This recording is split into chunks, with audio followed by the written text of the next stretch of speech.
மாப்பிள்ளடே என்ன இங்க உட்காந்துருக்க? வெடி வெடிக்கலான்னு வந்தேன். அப்ப வெடிக்க வேண்டியதானே? மனசு சரியில்லடா. மனசு சரியில்லையா? ஏன் என்னாச்சு? தீபாவளி வேற முடிஞ்சு. ஆமா. லீவு முடிஞ்சு. ஆமா முடிஞ்சு. வேலைக்கு போகணும்னு நினைக்கும் போது ரொம்ப வருத்தமா இருக்கு. இது என்னடா புதுசாடா? இன்னைக்கு நேத்து நடக்கிறதா?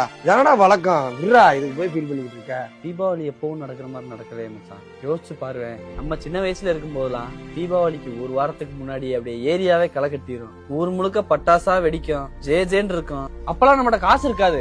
ஆனா நம்ம அப்பா வாங்கிட்டு வர அந்த 200 ரூபா 300 ரூபா வெடிய கூட பகை ஃபுல்லா திருப்தியா வெடிச்சுக்கிட்டு இருப்போம். அதுவே பத்தாது மாப்பிள்ள. ஆனா இப்ப நம்ம சம்பாதிக்கிறோம், வெடி வாங்கி வெடிக்கிற அளவு காசு இருக்கு, வெடியும் இருக்கு, மனசு இல்ல மச்சான்.